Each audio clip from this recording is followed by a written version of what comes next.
यमुना वनचारी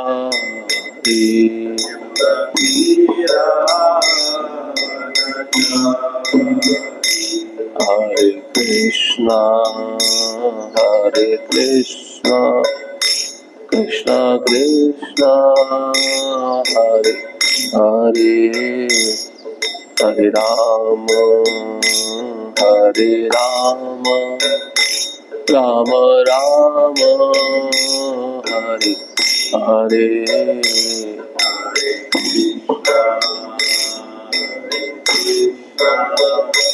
कृष्णा कृष्णा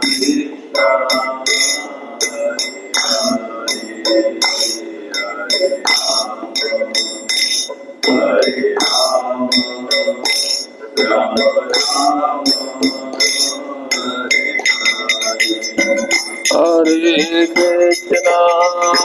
हरे कृष्णा कृष्णा कृष्णा हरे हरे हरे राम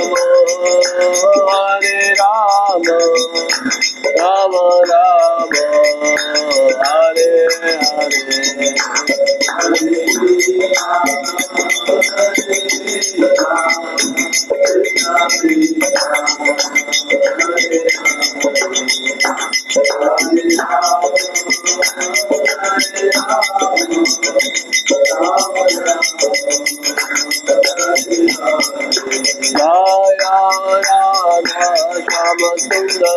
राधा श्याम सुंदर राधे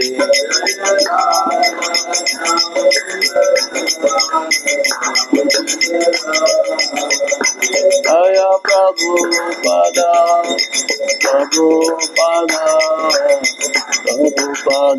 शिला प्रभुपादा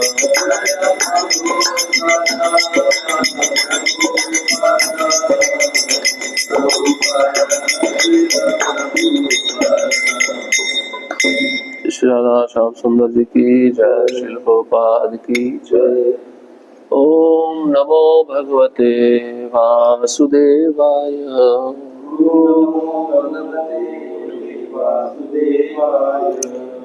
ओम नमो भगवते वासुदेवाय।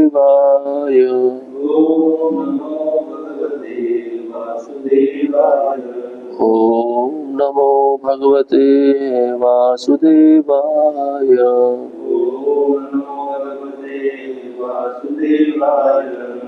नारायणं नमस्कृत्यं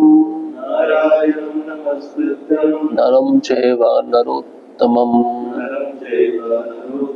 देवीं सरस्वतीं व्यासं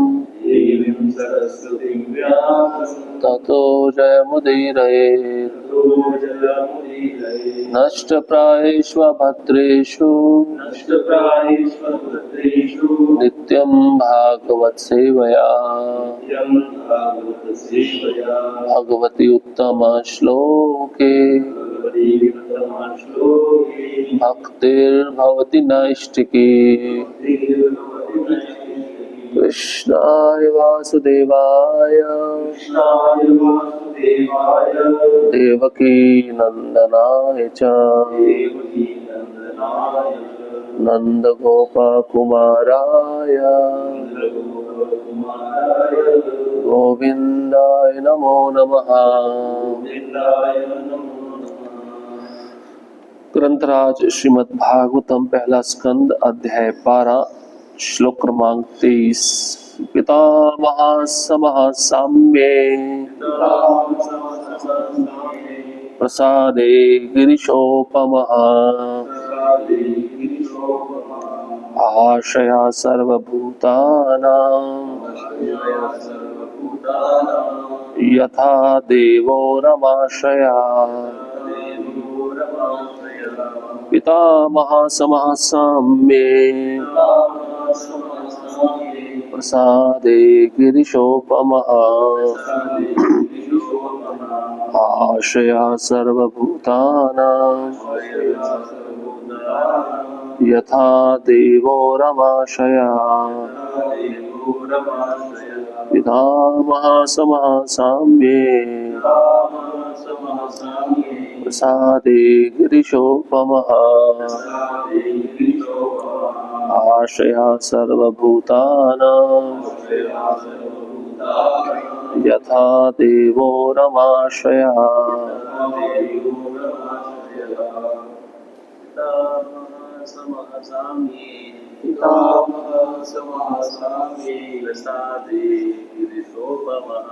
प्रसादे गिरिशोपमः आश्रयः सर्वभूतानां यथा देवो रमाश्रयः पितामहं समासामि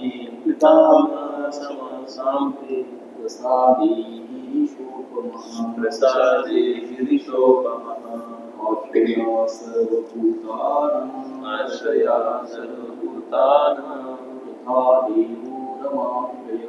यथा देवो रमाश्रयः पितामहं समासामि प्रसादे गिरिशोपमः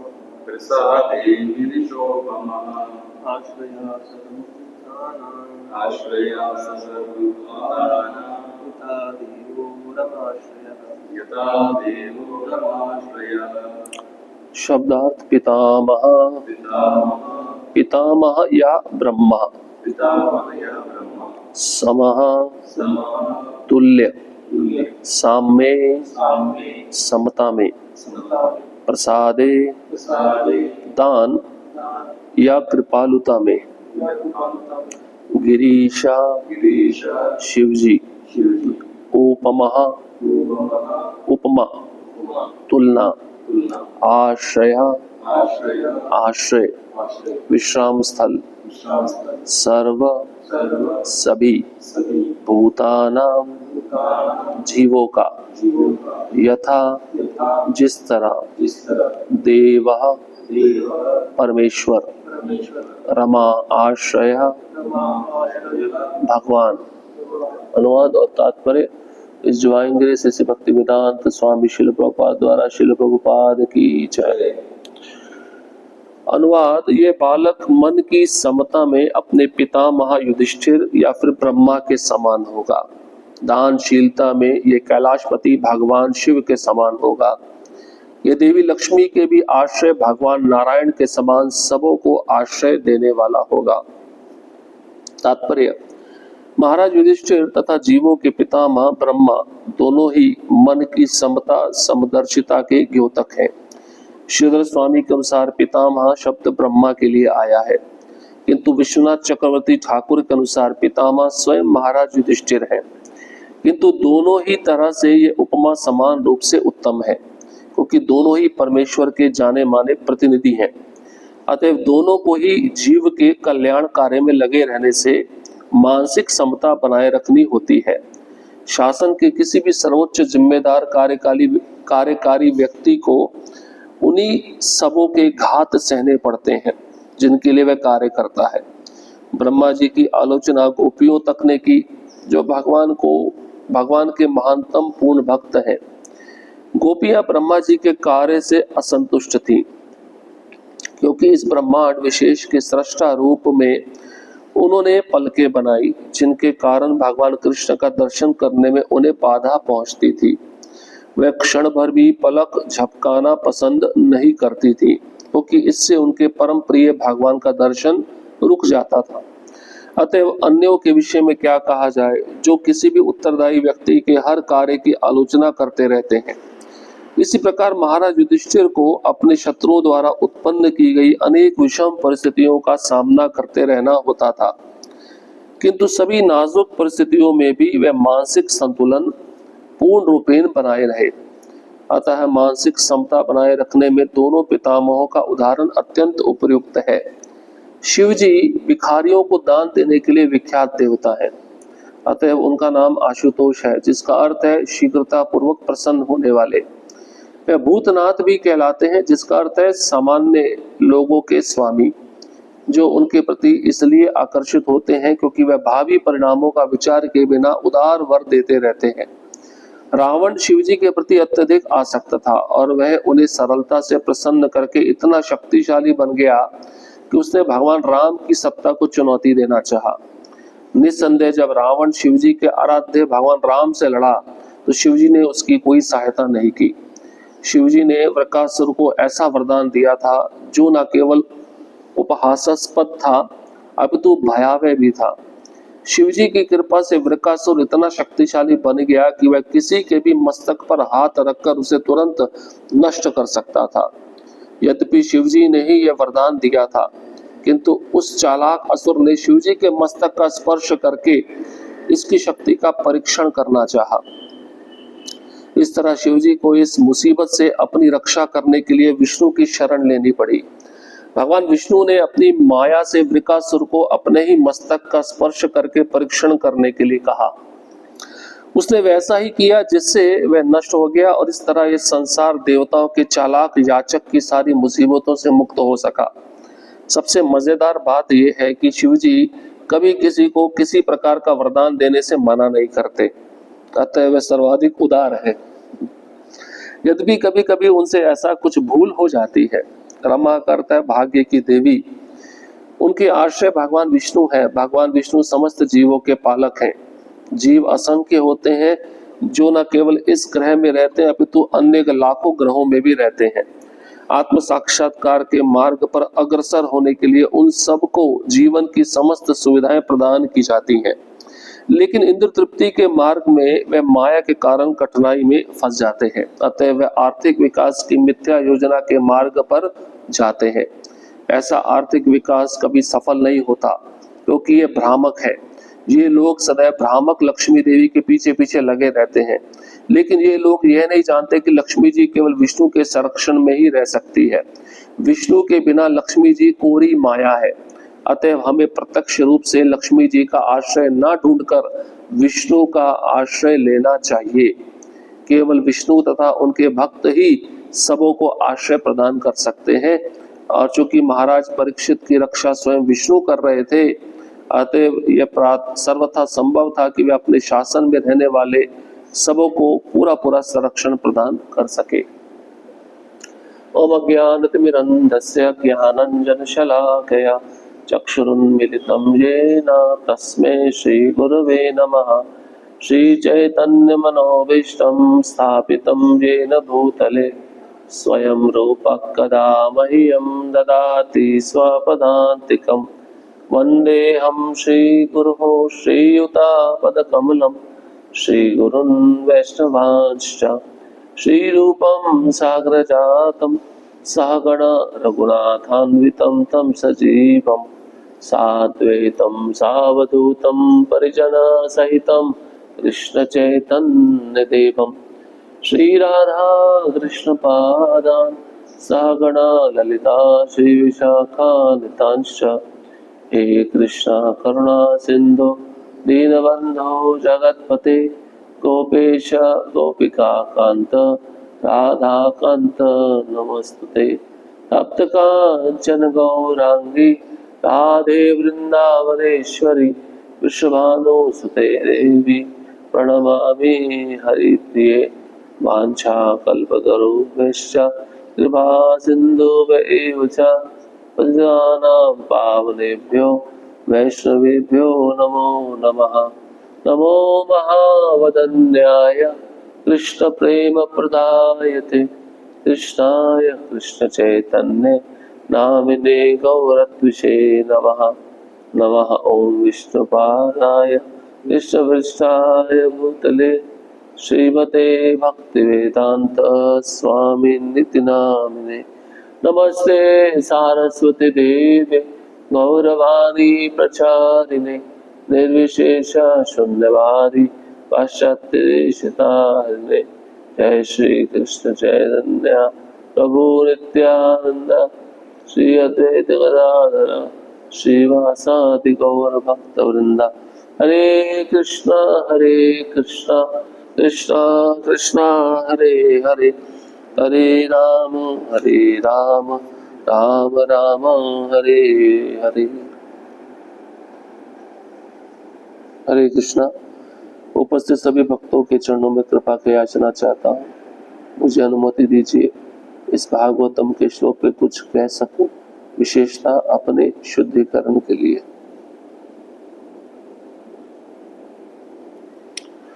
सम्राट परीक्षित का जन्म, देखिए कितने महान भक्त हैं, अभी तक ऋषि मुनि उनका गुणगान कर रहे हैं। कितने श्लोकों में किन किन महान भक्तों से उनकी तुलना की गई है। अब आज के श्लोक में युधिष्ठिर महाराज, ब्रह्मा, शिवजी और भगवान नारायण से तुलना की गई है। इतने विशेष गुण है। तो परीक्षित महाराज का मन पितामह युधिष्ठिर के जैसा होगा और ब्रह्मा जी के मन जैसा होगा। और दानशीलता में, दान देने में किसके समान होंगे? भगवान शिव के समान होंगे। और आश्रय देने में किसके समान होंगे? भगवान नारायण के समान होंगे। कितने महान भक्त हैं। तो प्रभुपाद जी तात्पर्य में थोड़ा सबके बारे में बताए हैं। प्रभुपाद जी लिखते हैं कि जो मैनेजमेंट में होता है उसको अपने पे आश्रित लोगों का गुस्सा सहन करना पड़ता है ना। कुछ गलत हो जाए तो सारा श्रेय मालिक को जाता है, कुछ अच्छा हो जाए तो सारा श्रेय भी मालिक को जाता है। इसलिए उसको बहुत सहनशील होना चाहिए। उसका मन हर परिस्थिति को सहन करने योग्य होना चाहिए। अब यहाँ पे राजा बताया, राजा का पद इतना महान होता है कि राजा का तो एक कर्तव्य है कि अपनी प्रजा का रक्षण करे और रक्षण के साथ साथ उसको सही मार्गदर्शन प्रदान करे। अब कोई भी कंप्लेन होगी, जैसे पूरे ब्रह्मांड में कोई भी समस्या आती है, सब दौड़ के किसके पास जाते हैं? ब्रह्मा जी के पास, है ना। ब्रह्मा जी से कोई हल नहीं निकलता तो ब्रह्मा जी सबको लेकर क्षीर सागर पे जाते हैं। अब ब्रह्मा जी को कितना सहन करना पड़ता है। ब्रह्मा जी की संतानें हैं, असुर है, मानव है, देवता है। देवता असुर में लड़ाई होती है, ब्रह्मा जी बोलते शांत हो जाओ, शांत हो जाओ, कोई सुनने को तैयार नहीं होता। मैनेजमेंट कितना खतरनाक है। मैनेजमेंट में लड्डू भी मिलता है, थप्पड़ भी मिलता है, दोनों चीजें मिलती हैं। तो यहाँ पर पितामह शब्द ब्रह्मा जी के लिए भी आया है और युधिष्ठिर महाराज के लिए भी। युधिष्ठिर महाराज कितने सहनशील थे।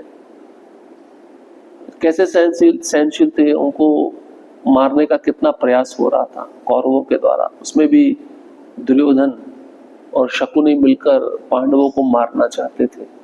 इन सब परिस्थितियों को युधिष्ठिर महाराज ने कितना सहन किया। सहन करते हुए आरोप नहीं लगाया कि तुम हमारे साथ ऐसा क्यों कर रहे हो, कभी बोले नहीं युधिष्ठिर महाराज। इसको कहते हैं सहनशीलता। फिर पापा जी एक और उदाहरण दिए गोपियों का। गोपियां गाली देती है ब्रह्मा को। क्यों गाली देती है? तुमने कैसा आंखें बनाया है, आंखों पे पलके बना दी, ये पलके बार बार झपकती रहती हैं, हमें कृष्ण को ठीक से देखने को आता नहीं। देखो ये मूर्ख ब्रह्मा है। विघ्न आता है दर्शन करने में। हम चाहते हैं कि हमारे पलके ना झपके और हमारी आंखें एक टक कृष्ण को देखती रहे। इतना सुंदर रूप है। विग्रह जब श्रृंगार किया जाता तो बहुत सुंदर लगता है, आप प्रत्यक्ष भगवान दिखेंगे तो कैसा लगेगा। तो गोपियां देखती थी प्रत्यक्ष, इसलिए वो गाली दे रही है, अरे हमें दर्शन में बहुत बाधा हो रही है, कैसी आंखें बना दी। ऐसी आंखें बनाते वो पलके ना होती। लेकिन पलके जरूरी है ना आंखों की रक्षा के लिए। कोई आंधी आती है, धूल आती, तो आप आंख बंद कर लेते हो। पलके नहीं होंगी तो क्या होगा फिर? बड़ा सोच समझ के शरीर बनाया गया है, लेकिन उसमें भी गोपियां गाली दे रही है ब्रह्मा जी ने कुछ नहीं बोला। ब्रह्मा जी जानते हैं, महान भक्त हैं, इनकी गाली भी आशीर्वाद है। इसलिए सहन किया। तो परीक्षित महाराज का मन ब्रह्मा जी और युधिष्ठिर महाराज के समान होगा। इस स्तर पे कोई भक्त रहते तो उनको कितना सहन करना पड़ता है। प्रभुपाद जी को कितना सहन करना पड़ा था अपने शिष्यों की समस्याएं। प्रभुपाद जी सन्यासी हैं और बारंबार देख रहे थे विदेश में ब्रह्मचारी रहना बड़ा कठिन होता है। तो लड़के लड़कियां पहले से ही रहते थे तो उनमें आकर्षण हो जाता था। अब प्रभुपाद जी कहते बिना शादी के नहीं रहना चाहिए, रहना तो विवाह करके रहो। अब प्रभुपाद जी सबकी शादियां कराते थे। सन्यासी का धर्म ये नहीं सबकी शादियां कराते रहो। वो एक बार प्रभुपाद जी को गुस्सा आ गया, मैं यहाँ पे तुम्हारी शादियां कराने के लिए नहीं आया हूं। तो उस स्तर पे रहकर भी सहन करना पड़ता है। इसलिए ब्राह्मण बोल रहे हैं परीक्षित महाराज का मन इन दोनों महान भक्तों के समान होगा। तो प्रभुपाद जी लिखते हैं, जो ऊंचे पद पे रहता है, जीव के कल्याण कार्य में लगा रहता है, मानसिक समता बनाए रखनी होती है उसको। मन को थोड़ा कूल डाउन करके रखना पड़ता है। प्रचार भी करने जाते हैं, जीवों का कल्याण है या नहीं है। अब कोई आपका सुनेगा, कोई आपको नहीं सुनेगा, नहीं भी सुनकर तुमको दो गाली देगा। उसमें आपका मन समता पूर्वक रहना चाहिए, समदर्शी रहना चाहिए। भाई आशीर्वाद मिला तो भी ठीक है, नहीं मिला तो भी ठीक है। ऐसा भक्त भगवान को प्रिय होता है। अब ऐसा नहीं, अगर तुम मेरा पुस्तक नहीं ले रहे तो मैं तुमको शाप दे दूंगा, ऐसा नहीं होना चाहिए। कभी कभार भक्त ऐसा करते हैं और बाहर के लोग डर जाते हैं, बोले साधु में इसका शाप लग गया तो डर के मारे भगवत गीता खरीद लेते हैं। तो शासन के किसी भी सर्वोच्च जिम्मेदार कार्यकारी व्यक्ति को उन्हीं सबों के घात सहने पड़ते जिनके लिए वह काम करता है।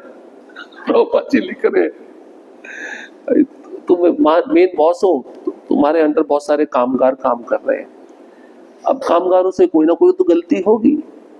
आपने जो काम दिया वो समय पे नहीं हो पाएगा, इसके पीछे उनका कारण है, लेकिन वो गाली, वो अपशब्द, वो किसको सहन करना पड़ेगा? मालिक को सहन करना पड़ेगा। इसलिए उस स्थिति में रहकर सहनशील होना बड़ा कठिन है, समदर्शी होना बड़ा कठिन है। लेकिन परीक्षित महाराज ऐसे होंगे, ऐसा ब्राह्मण कह रहे। फिर दूसरा उदाहरण दिया शिव जी का, जो बड़े दान में सबसे श्रेष्ठ माने जाते। प्रभुपाद जी लिखते हैं, शिव जी भिखारियों को दान देने के लिए विख्यात देवता है। शब्द अच्छा नहीं है भिखारी, ये कर्मी लोगों ने ट्रांसलेशन किया, भक्तों ने नहीं किया, इसलिए ऐसे शब्द लिखे गए हैं। भागवतम में भी वर्णन है, प्रश्न पूछा गया है कि भाई विष्णु के भक्त गरीब क्यों होते हैं, शिव जी के भक्त अमीर क्यों होते हैं? इसके पीछे क्या कारण है?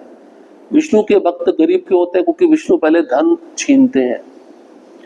और शिव जी के भक्त अमीर क्यों होते हैं? शिव जी बिना सोचे समझे वर दे देते हैं। प्रभुपाद जी लिख रहे हैं, प्रभुपाद जी उदाहरण दिया रावण का। रावण को क्या दिया उन्होंने? सोने की लंका। जल गई ना सोने की लंका। तो देवताओं के द्वारा मिला हुआ वरदान क्षणिक रहेगा। भगवत गीता में भगवान 8वें अध्याय में बोलते हैं, क्योंकि देवता स्वयं क्षणिक है, तो उनका वरदान भी तो क्षणिक होगा ना। सोने की लंका दिया भगवान शिव ने रावण को। बहुत बड़ा उपासक था रावण, बहुत मानता था शिव जी को, पर सोने की लंका जल गई। और फिर प्रभुपाद जी लिखते हैं वो भी मर गया, उसको शिव जी बचा नहीं पाए। रामायण में ऐसा लिखा है, भगवान राम अपने धनुष पर 31 बाण चढ़ा लिए और पूरे मेघ गरजने लगे, तांडव होने लगा। तो पार्वती बोलती है भगवान शिव को, अरे आपका उपासक, आप इसको बचा नहीं सकते? भगवान शिव बोले, जिसने राम के साथ बैर किया है, जो मेरे इष्ट है, उसको कोई नहीं बचा सकता, मैं भी नहीं बचा सकता, इसको मरना ही पड़ेगा। मरना पड़ा, भगवान शिव नहीं बचा पाए। इसका मतलब देवता अपने उपासकों को भी बचा नहीं पाते, क्योंकि भगवान अपने भक्तों को बचा लेते हैं। कौनते प्रतिजानहि नामे भक्ता प्रणश्यति, मेरे भक्त का नाश नहीं होता। और दूसरा उदाहरण दिया वृकासुर का। अरे कितना जबरदस्त उदाहरण है। क्या कर रहा था पता है आपको? तमोगुनी तपस्या कर रहा था, यज्ञ में अपने शरीर का एक एक अंग काट के चढ़ा रहा था शिव जी के लिए। अब सर काटने की बारी, सर काटने लगा था, शिव जी प्रकट हो गए। शिव जी बोले क्या चाहिए भाई? इसने बोला मैं जिसके सिर पे हाथ रखूं वो जल जाए। शिव जी को सोचना तो चाहिए कितना भयंकर वरदान मांग रहा है। बिना भोले भंडारी है, कुछ तो देखते नहीं इधर उधर, हाँ तथास्तु। अब कैसा वरदान मिल गया? वो हाहाकार करने वाला वरदान है। ऐसा व्यक्ति आ जाए किसी के सामने और वो हमारे सिर पे हाथ रखना चाहे, हम कहाँ भागेंगे? वही हालत शिव जी की हो गई। उसने बोला परीक्षा तेरे पे लूंगा सबसे पहले।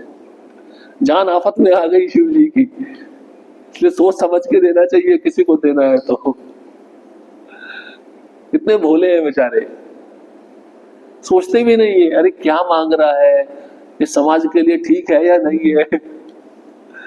भागा और भागने के पीछे कारण बताया। पार्वती बहुत सुंदर थी, बोले इसको मार दूंगा, पार्वती को ले लूंगा। असुरों की बुद्धि ऐसी होती है।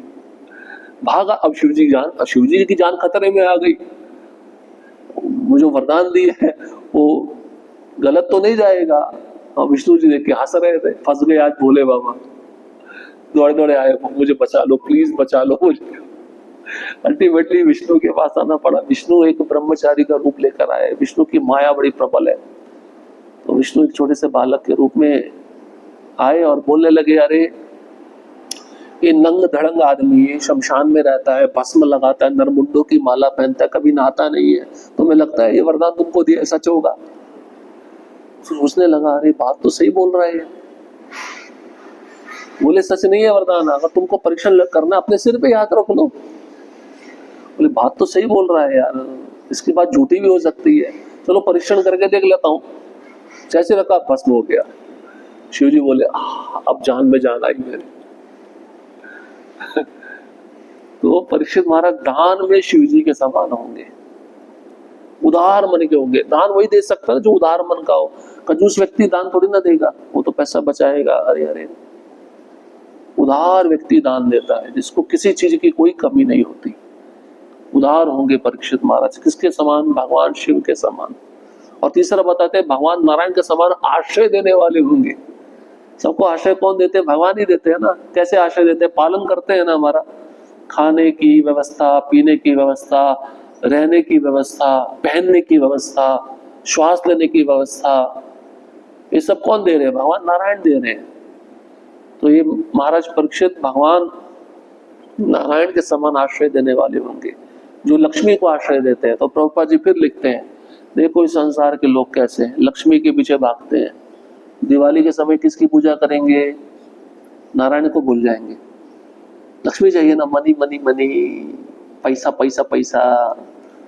मनी कैसा है? मद से भी मीठा है। रावण यही कर रहा था ना, रावण को सीता चाहिए थी। सीता कौन है? लक्ष्मी है। सीता चाहिए पर राम नहीं चाहिए। तो प्रभु जी कहते हैं आधुनिक युग में सभी रावण हैं, सबको पैसा चाहिए, लेकिन नारायण नहीं चाहिए जो उनकी पत्नी है। भाई लक्ष्मी कहाँ रहेगी? अपने पति के पास में रहेगी ना। पत्नी कहाँ रहती है? पति के पास रहती है। उनके पति कौन है? नारायण। जिस लक्ष्मी को चंचला बोला गया, चंचला, और भगवान को कहते हैं चंचला पति। ये नया नाम सुना होगा आपने।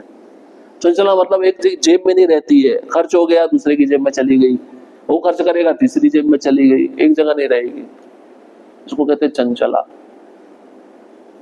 तो इस संसार की जो लक्ष्मी है उसको मर्त्य लक्ष्मी बोलते हैं। मर्त्य लक्ष्मी, जिसकी लोग पूजा करते हैं, मर्त्य लक्ष्मी।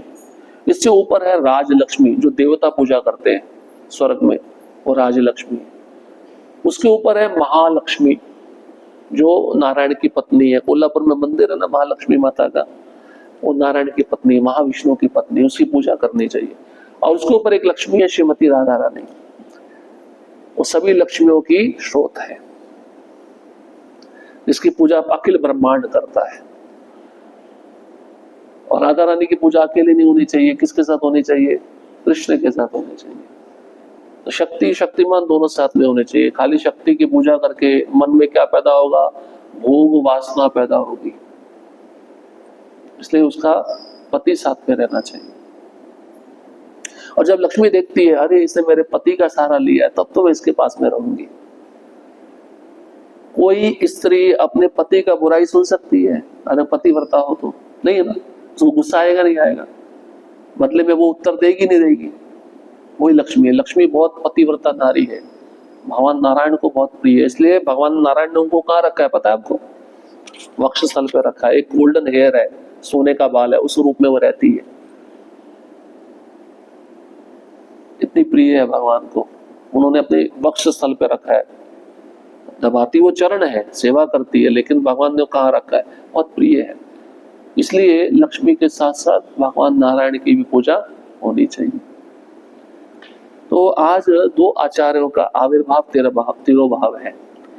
आज गोपाल भट्ट गोस्वामी जी का आविर्भाव है, रामचंद्र कविराज जी का तिरोभाव है। तो दोनों की लीला सुनेंगे, बहुत सुंदर लीला है। रामचंद्र कविराज ये श्रीनिवास आचार्य के शिष्य है, और श्रीनिवास आचार्य गोपाल भट्ट गोस्वामी के शिष्य है।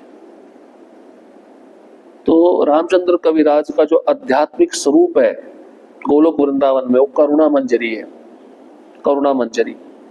और श्रीनिवास आचार्य का आध्यात्मिक स्वरूप है मणि मंजरी, और गोपाल भट्ट गोस्वामी का आध्यात्मिक स्वरूप है गुण मंजरी।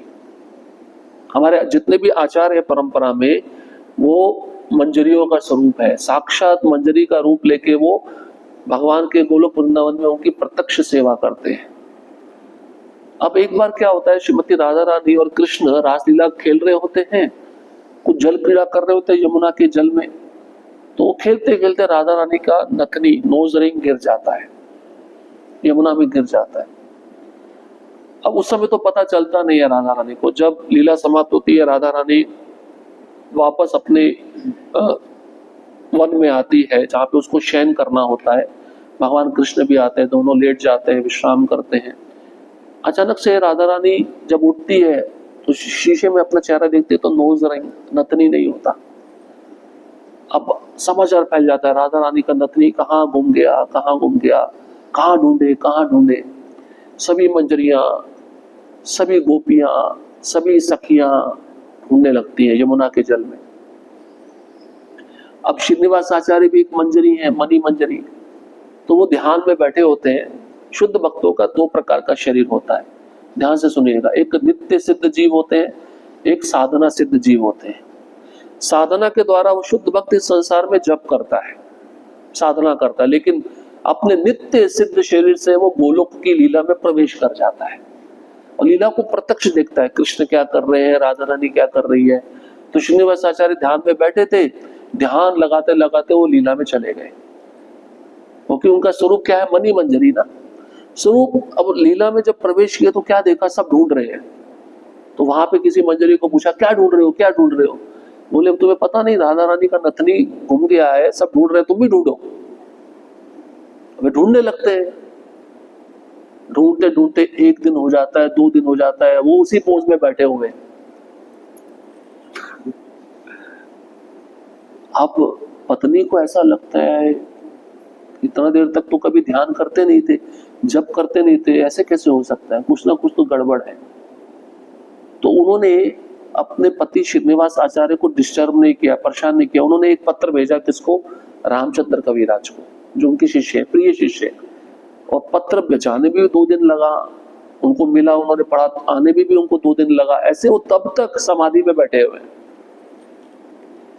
अब गांव में भी बात फैल गई, श्रीनिवास आचार्य कोई साधारण भक्त तो है नहीं, बहुत विख्यात है, बहुत माने हुए हैं। सभी गांव वाले इकट्ठे हो गए, अरे इतने दिन हो गए ऐसे बैठे हुए हैं, कहीं इनके प्राण तो नहीं छूट गए, कैसे पहचाना जाए। तो इतने में उनके शिष्य रामचंद्र कविराज आ गए, जिनका आज तिरोभाव है।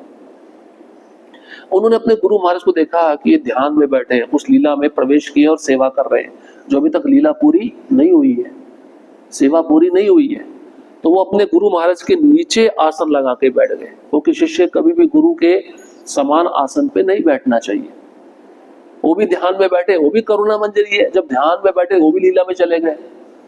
तो उन्होंने जाके क्या देखा, मेरे गुरु महाराज कुछ ढूंढ रहे हैं। तो उन्होंने पूछा, महाराज क्या ढूंढ रहे हैं। बोले राधा रानी का नथनी गिर गया है, इतने दिनों से मिला नहीं, तुम भी ढूंढो, कहाँ गिर गया है।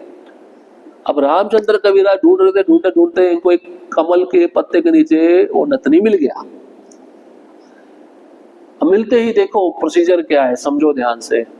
मिलते ही डायरेक्ट राधा रानी को देने नहीं गए, किसको दिया इन्होंने, अपने गुरु को दिया, जो श्रीनिवास आचार्य है। श्रीनिवास आचार्य ने किसको दिया, उन्होंने अपने गुरु को दिया, गोपाल भट्ट गोस्वामी, जो गुण मंजरी है। गोपाल भट्ट गोस्वामी ने भी डायरेक्ट राधा रानी को नहीं दिया, दे सकते हैं लेकिन परंपरा। उन्होंने किसको दिया, रूप मंजरी, रूप गोस्वामी को दिया। रूप गोस्वामी ने किसको दिया, ललिता सखी को दिया। ललिता सखी ने फिर किसको दिया, श्रीमती राधा रानी को दिया। ये परंपरा है।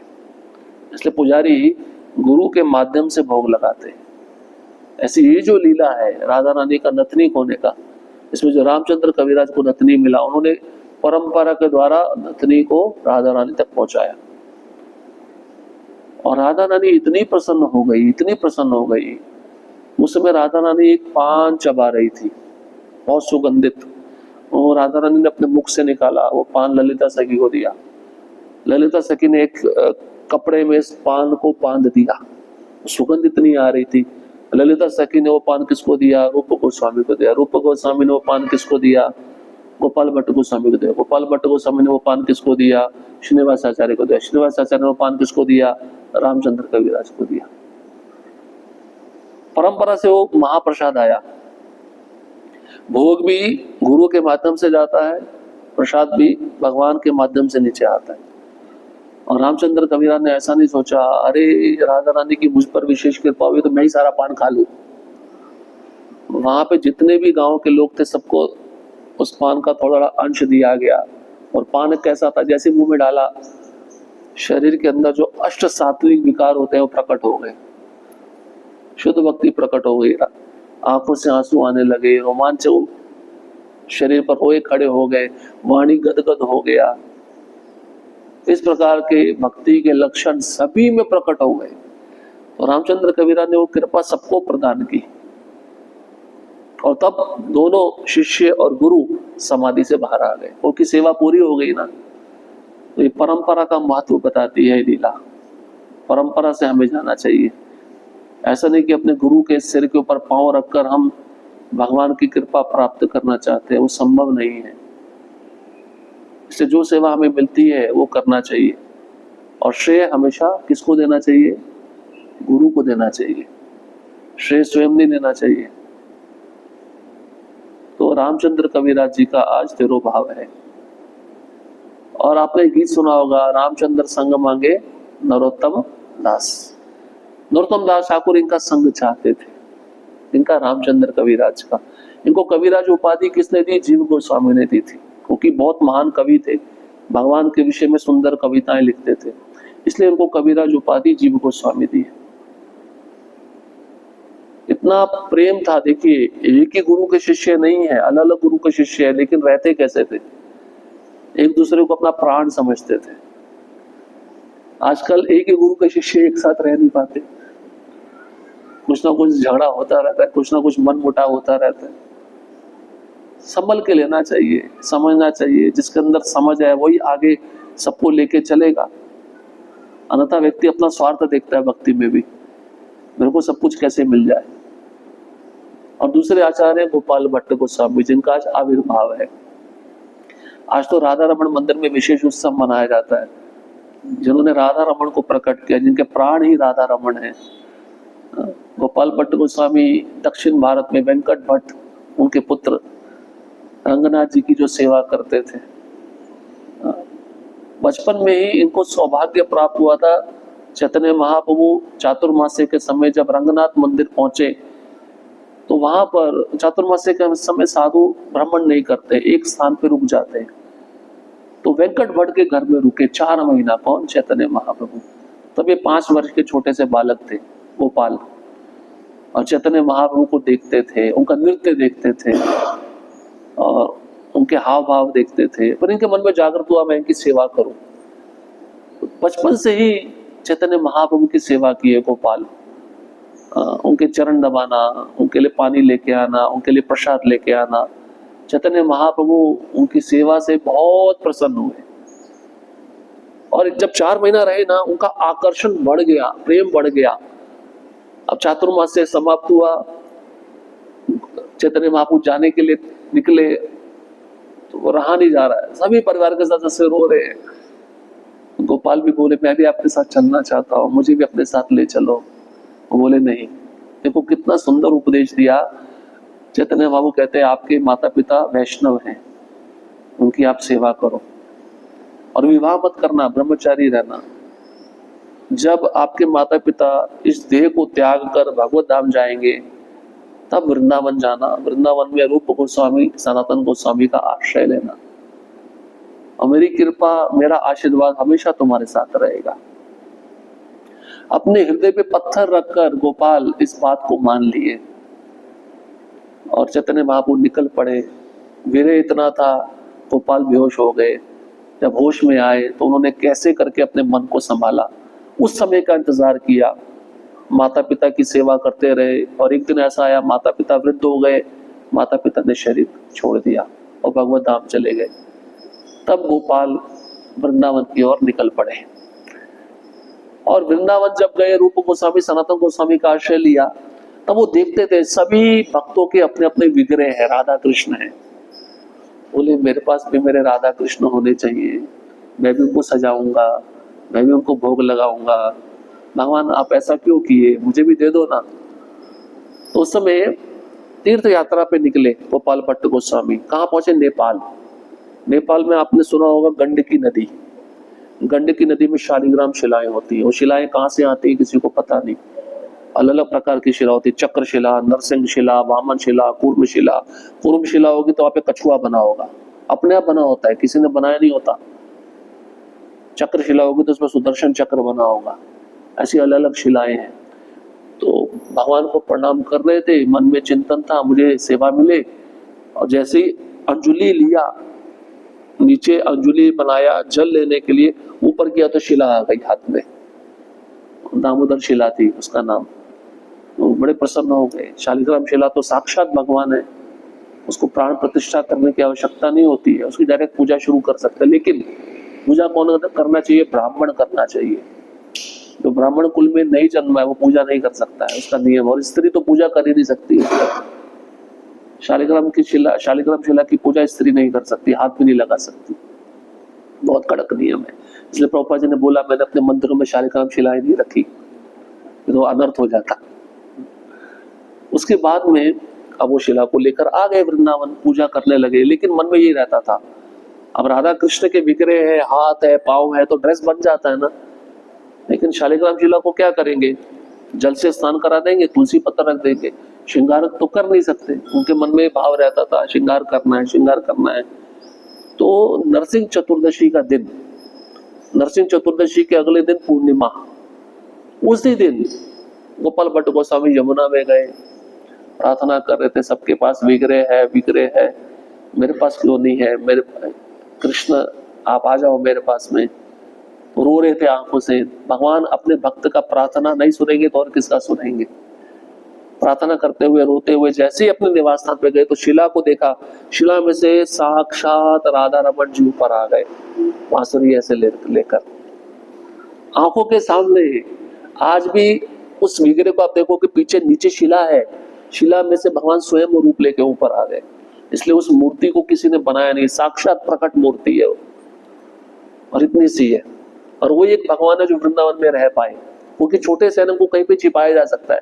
जब मुगलों ने आक्रमण किया, बड़े बड़े विग्रह तो उठा के लेके जाना पड़ा क्योंकि तोड़ दिए जाएंगे, लेकिन भगवान छोटे इनको कहीं पे भी छिपा सकते हैं। तो वही एकमात्र भगवान वृंदावन में रह गए जो आज भी वहीं पे है और लीला कर रहे हैं। इतने खुश हो गए गोपाल भट्ट गोस्वामी, उनके आंखों से आंसू बहने लगे। उस विग्रह को उन्होंने भोग लगाया, सबको बताया। इतनी खुशी की बात कौन छिपा के रखेगा? जीव गोस्वामी आए, सभी आए, बोले आप भाग्यशाली हो। तो देखो एकमात्र ऐसा विग्रह, सबने देखा उस विग्रह को, बोले चरण राधा मदन मोहन की तरह दिखते हैं, वक्षस्थल राधा गोविंद की तरह दिखता है, और मुख राधा गोपीनाथ की तरह दिखता है। तीनों विग्रह इसमें है, इसलिए जाने की जरूरत नहीं, इसी का दर्शन कर लिया सबका दर्शन हो गया। तो नाम दिया राधा रमन। सबने उत्सव मनाया, भोग लगाया, भगवान का अभिषेक किया, श्रृंगार किया। गोपाल भट्ट गोस्वामी के खुशी का कोई ठिकाना नहीं रहा। आज मेरे भगवान मेरे साथ में आ गए। दिन रात उन्हीं के सेवा में वो लगे रहते थे। सनातन गोस्वामी एक ग्रंथ लिखे थे हरिभक्ति विलास, तो उन्होंने गोपाल भट्ट गोस्वामी को बोला आप इसको संकलन करो, कंपाइल करो। तो लिखा ग्रंथ सनातन गोस्वामी ने, उसको संकलन गोपाल भट्ट गोस्वामी की है। महान ग्रंथ है। उस ग्रंथ में वैष्णव को कैसे रहना चाहिए, जो ग्रस्त वैष्णव उसको कैसे रहना चाहिए, भक्तों के बीच में व्यवहार कैसा होना चाहिए, पूरा वर्णन है। तो ऐसे आज गोपाल भट्ट गोस्वामी जी का आविर्भाव है। गोपाल भट्ट गोस्वामी आविर्भाव तिथि महामहोत्सव की जय। रामचंद्र कविराज तिथि महामहोत्सव की जय। श्रील प्रभुपाद की जय। किसी का कोई प्रश्न? जी का फिर जो रमन रेती है, दर्शन क्यों होता है? रमन रेती अलग है। रमन रेती का मतलब क्या है? वहां पे कृष्ण बलराम खेलते थे मिट्टी से। प्रकट कहाँ हुए? प्रकट वृंदावन में हुए, रमन रेती में नहीं हुए। मंदिर जहाँ पे राधा रमन जी का, आप उसके बाहर में आओगे, बाजू में वो स्थान है वट वृक्ष के नीचे वेदी है, वहीं पे प्रकट हुए थे, वहीं पे सेवा करते थे गोपाल भट्ट गोस्वामी। हाँ, तो भगवान को उधर कैसे लेके जाएंगे? जहाँ पे प्रकट हुए तो वहीं पे सेवा करनी चाहिए ना। ऐसा थोड़ी ना है प्रभु जी। आप चाहोगे राधा रमन जी कहीं पे भी चले जाए, अपनी इच्छा से जाएंगे वो। श्री राधा श्याम सुंदर जी की जय, श्रील प्रभुपाद की